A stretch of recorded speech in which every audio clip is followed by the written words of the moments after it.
Ecclesiastes 9, Ecclesiastes 1 verse 9.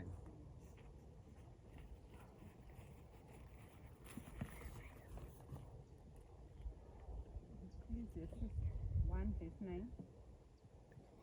That which has been is what will be. That which is done is what will be done. And there is nothing new under the sun. Thank you very much. Did you hear the verse? It's saying there's nothing what? New. Under the sun, right? When we are talking about drug and substance abuse. Is it new? Is it new? Let's talk. Oh, by the way, when I was in my mother's belly, when I was in my mother's tummy, we were two. So I am not used to talk alone.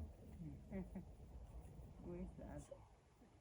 Unfortunately, he died soon after birth.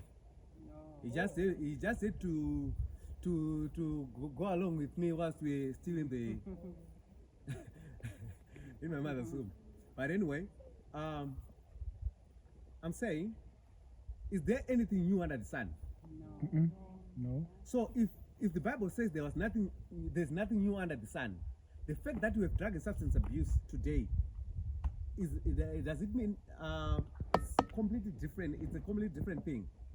In principle, yes, there was no Mutoriro, but in principle there were certain things or certain substances or certain behaviors which were more like Mutoriro, right?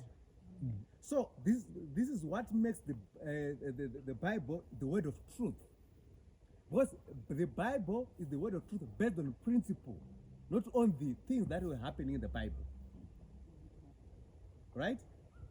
Because if we were to understand what if the Bible says there's nothing new under the sun, what it therefore means is if we want to understand drug and substance abuse, we can understand the logic where it came from and how it came to be what it is today, using the principles from the what? From the Bible. Right? Going back to when God created the heaven and the earth, he had a protocol, right? He had a process and a procedure that he followed, right? Man was the last person to be created, the last creature to be created, right? He made sure that there was a support system that was going to guarantee health and wellness of the what? Of the person, right? And after that, he created a what? What do you think? How was man going to survive if God had created, if there was no land, and he created a man? Was he going to survive? He wasn't, right? Was it because of his weakness that he was not going to survive when there was no land to stay on? Whom would you blame? The Creator, right?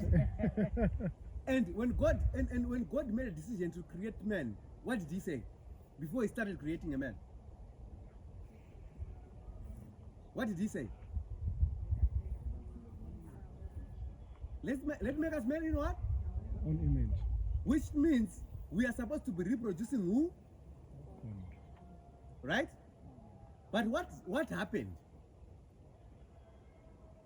He created man in his own image, right? And he said, this is what? Good.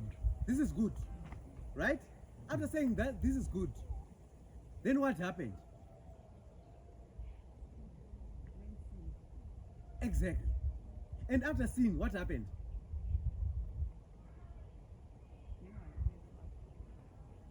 He was chased out of the perfect environment, went to another environment, right? He started veering off from the true image in which he was created, right?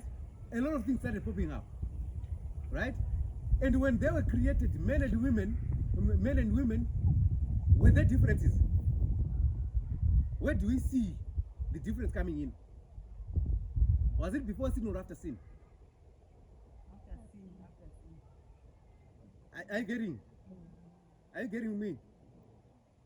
Because when men and when God created Adam and Eve, before, yes, Adam was created first, right?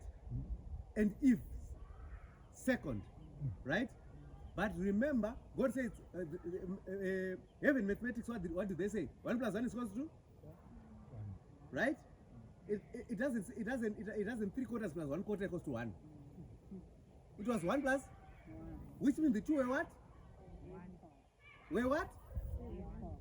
Exactly, were 1 and were? You see, you understand? I'm not the one who's saying it. So the thing is, the idea is, at times when people talk about equality,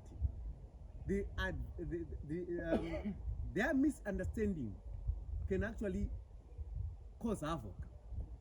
Because, for example, if we were to look at ice with the green tinted glasses, what would be the color of the ice? Hello? Hello? What would be the color? Green, right? But is it green?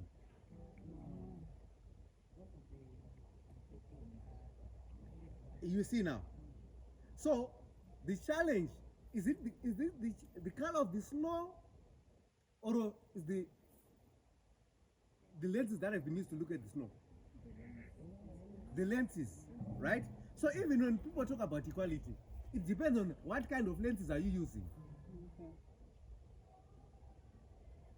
Right? What does it mean? Because before this, we are talking about, this was before sin, right? And after sin, it was not a form of punishment as we do punishments for those people who have done what you don't agree to. God's ways of dealing with people, God deals with different people based on love, right? So when God said to Eve, your will is going to be your husband's, was not a way of punishing, or was not a way of punishment to Eve. But remember, Adam had an experience, right? Which he had obtained before Eve was what? Was created, right? So Adam knew better. He had a circumstantial advantage over who? Over Eve. So it makes the logic why Adam had to why Eve had to be submissive and to understand both. And even Adam, he would relate to Eve based on what? On love. Not to pump or not to massage his ego. You understand? Why? Why is it important? Because, for example, how can you expect an empowered, be it a son, right, from a disenfranchised woman, from a woman who's not empowered? He's going to carry the child 9 months, right? And you expect that child to be fully empowered, whilst the woman is disenfranchised, is not empowered. You understand? It becomes a family burden. Even, do you know, even the arguments that you do with someone who has not been schooled or who has not been educated in certain issues, it's a mountain hill task, right? Because when you bring money home, right, you say you want to build a house, you go and buy, you go to Chicken Inn every day, and you're saying, you know, the women, but that person is not what? Has not been empowered. You understand what I mean? So what is happening when God gave that? When God talked to people, when God gave that lesson, when God gave those laws, it was in cognizance of the circumstances that were around in those people. Right? So when we read the Bible, we need to read the Bible with dispensational what? Lenses, to understand what were the circumstances. Right? Okay. Going there's some that I want to pick. When Adam was, who was the first son to Adam? Cain, right? Who tried to kill the other? Right? We want to thread what happened. What caused Cain to become vulnerable to the plot of Satan? Remember, Cain was conceived soon after the nasty experience of a traumatic experience, right? Okay. So what does that mean? It affected even the health and wellness, the mental health of Adam and Eve. Imagine those people who succumbed to Murambachina, right? They are squatters there, then pregnancy, boom. They are trying to reconnect themselves to their beings, right? It actually creates an imbalance in the system. Because Satan will look for weaker targets, and the traumas makes people very vulnerable. So it is not by accident. It's something that can be understood with logic. Why Cain did what he did. We cannot mystify it. Oh, there are some the powers of the dark. What? No. It's something that can be understood from a logical perspective. You understand? So after that, what then happened because of that? This is how sin began replicating. You see? Oh, I have this banner that I use when I'm at work. There's something that I want to show. There's something that I want to show you.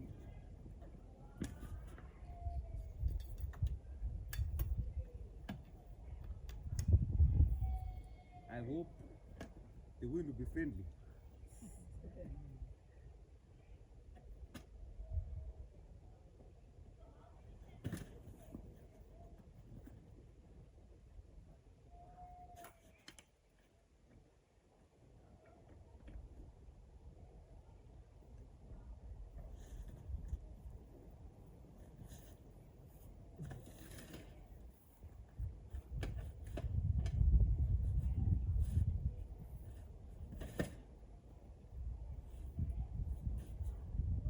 Maybe I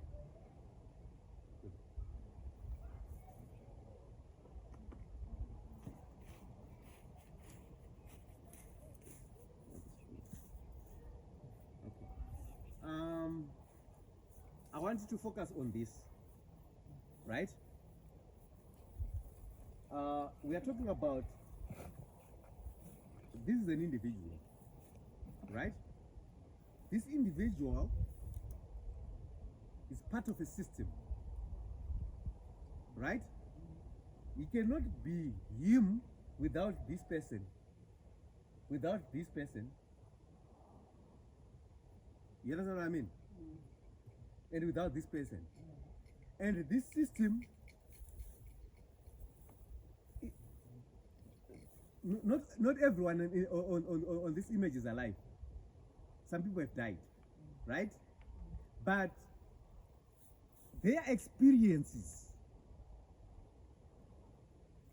can be seen in this person. Their traumas can be reflected in this person. Right now, if you look at South Africa, is the best example to look, if you want to understand. This is what we call multi-generational trauma. You understand? The trauma that is passed across generation. You understand? The Bible, Deuteronomy 28, talks about blessing and cases, right? And when you talk about blessings and cases, we are talking about multi-generational traumas.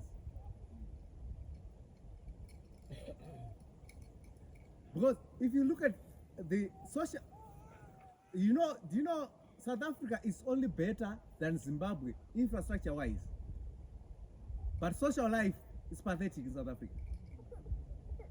Why? Because of the apartheid. Because in Zimbabwe we had Chimurenga, right? But our Chimurenga was not everywhere. Very few people really saw the Chimurenga face to face. Do you agree to the elders who are here? Have you ever, okay, let me ask mommy. Do you remember the Chimurenga time? How old, I know you were young. Eh? You were in school, right? But did you see dead bodies all over? You didn't, right? But in South Africa, it was a different thing. It was a different thing. The necklace murders that are common in South Africa, they saw them in the apartheid era, right? That bitterness that they exhibit, it's a product of apartheid. They're actually reenacting the trauma they saw, right? Some of them were born later in the 90s, but they're acting as if they were there. Some people might think they're not there, but they were there, but where? In their father's loins, in their mother's womb. They were there. So that is the reason why, have you ever interacted to South Africans and see how easily they can get agitated? Why? Because of multi-generational trauma. And even us, we are also succumbing to multi-generational trauma.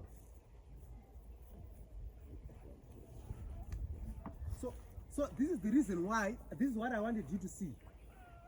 So I have used this this phrase which you call kushipa kudzingi wema, right? Can someone translate? Can someone translate for me?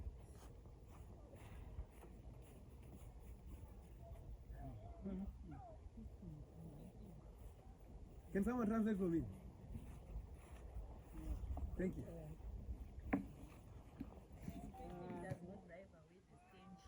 Thank you. You understand? Because at times, what is the easiest way when you get a stench? If something is stinking, what is the easiest way? Spit. To spit or to Close your nose. right? But for how long? Right? Several attempts have been made to spit, to close the nose when it comes to drug and substance abuse. But where have we, did it help? A lot of people have chased away their children because of drug and substances. But did it help?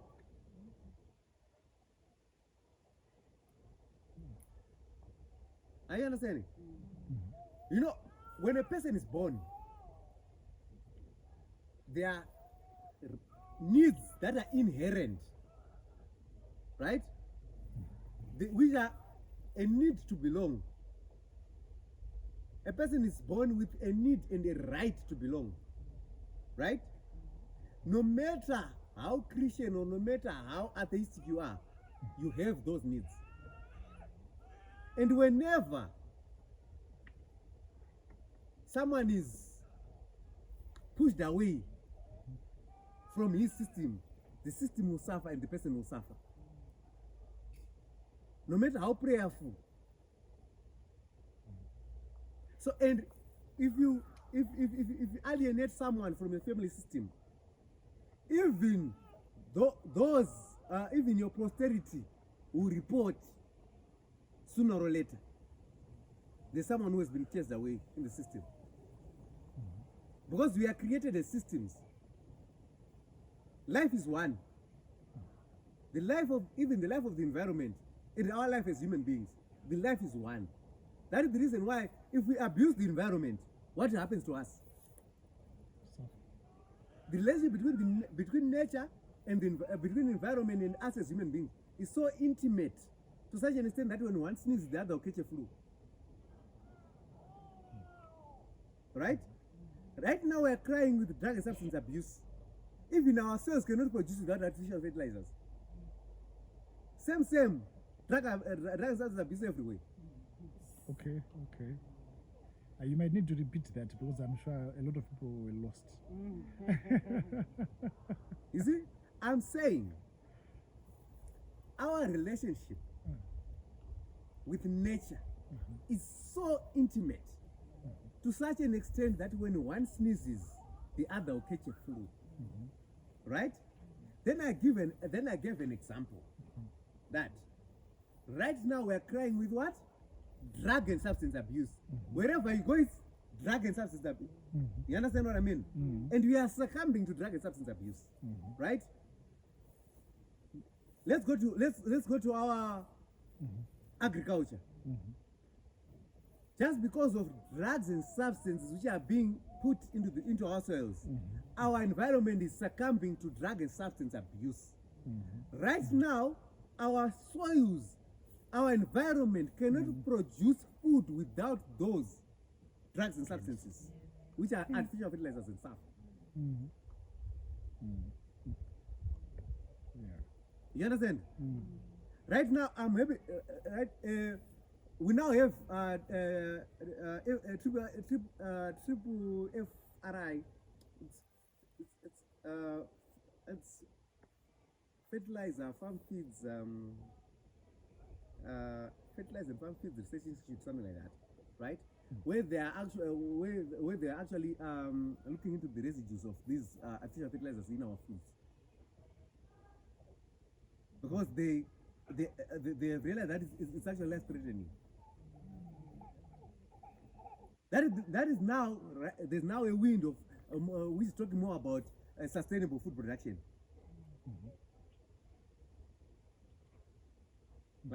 Right? And when Ellen White was writing about these issues, right? She was not ignorant of these things. Right? So in her time, there was a time when she once advocated for country living. Country living, it is a principle, right? Which operates on what we call a village philosophy, whereby we are meant to produce and consume our own. We can use smarter ways of doing it, but which is because whenever someone is trying to feed a lot, you or she, the drive is not your health, is the money. So if the only thing that person will try and protect is the what? The profit. It's nothing to do with your health. But it's not looking for your, it's not being paid to keep you healthy. It's being paid for having you have something in your plate. So he can do all the nasty things to make sure that you have something in your plate, but maybe even at the expense of your health. Right? So the moment you become sick, right? Consider a person gets pregnant, is eating the diseased food. What kind of child will come out of that? Hello? A diseased child, right? And once the child is born, the mother is not feeling well. The mother cannot attend to the needs of the child because of sickness. What happens to the emotional needs you're supposed to be fed by the sick parent? The child is starved. Because the mother or the father is attending to his own ailments, right? Then the body of the child will interpret that as trauma, because a trauma is what happens to yourself after getting to is what happens to yourself after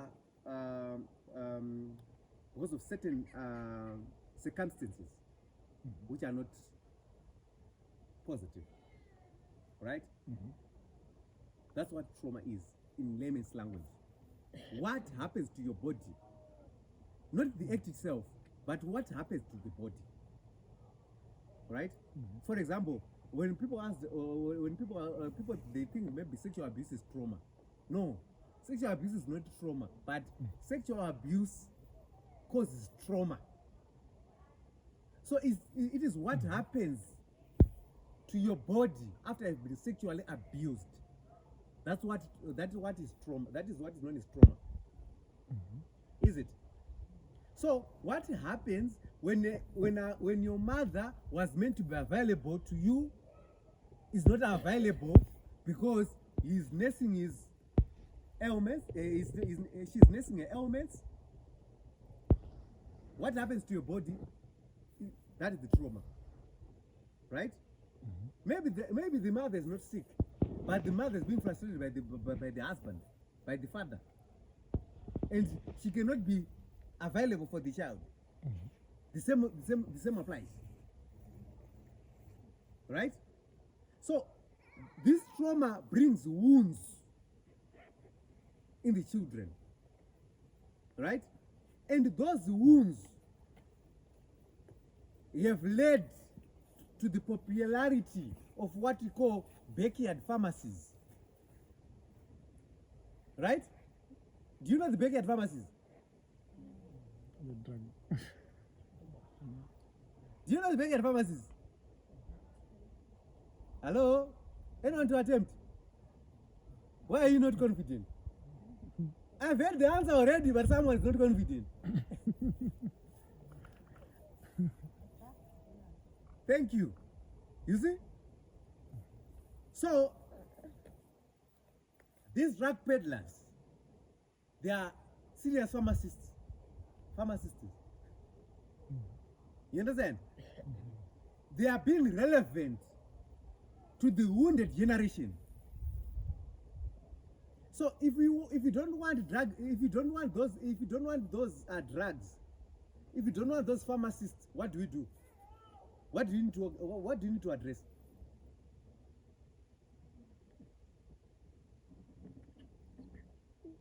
What do you need to address? Exactly. Because for those who are privy to how cars function, if you see a car smoking or giving that dark exhaust, those dark exhaust fumes, what do you do? What do you do? Do you take the exhaust pipe and go with it to Mr. Exhaust? What do you do? But is the car smoking? Is the car is imperfect, or it's just the exhaust that is smoking? Why do you need to drive the whole car?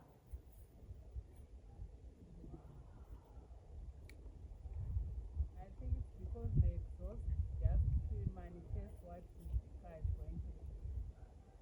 Thank you. It's just an indicator. It's not the problem. So drug and substance abusers are not the problem. They are an indicator of our problem. So focusing our energy on drug and substance abusers is actually naive. Okay. It's actually naive. Because they are actually pointing at systemic challenges from their place of belonging. So they could be indicating family system challenges or community system challenges or both.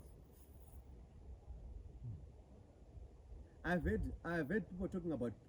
Okay. Maybe it's not here. What causes drug and substance abuse? Why did you say peer pressure? No, don't. I'm asking you a question. What causes drug and substance abuse? Just give me one reason that you think. Yeah, peer pressure will be one. Thank you. Another one. Absentee parents. Absentee parents. Are you sure? Yeah. Okay. I like that one. You think? Anyone else? My sister. What causes drug and substance abuse? Depression. Okay. Who else? Coco. What causes drug and substance abuse?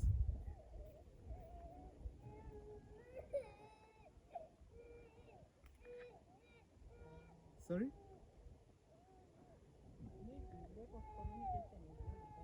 Okay. Boredom. Okay, nice. Uh-huh. Okay.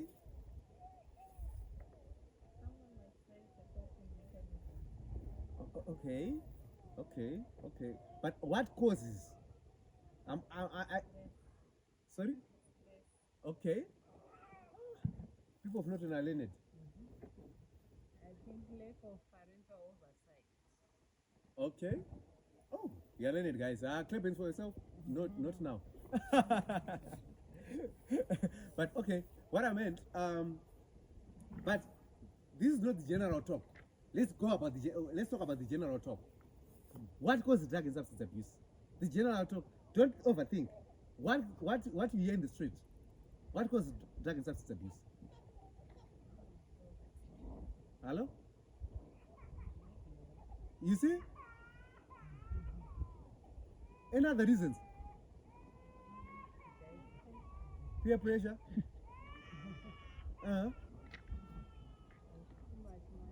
Too much money? Trying to fit in? No, exactly. You're coming closer.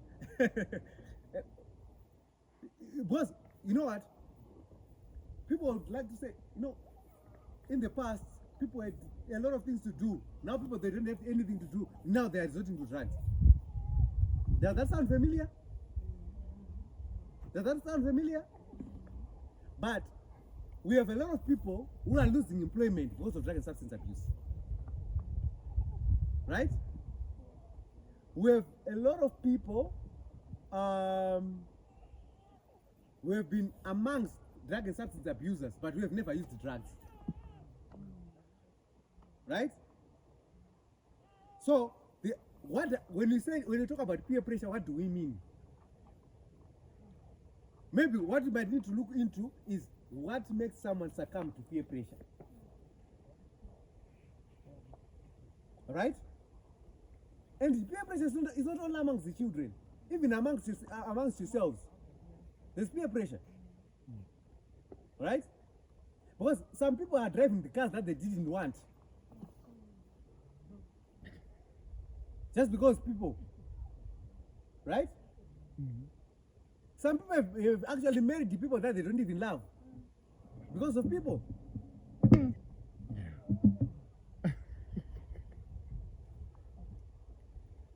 And this is what makes us very, very vulnerable. So I think let me pull down this banner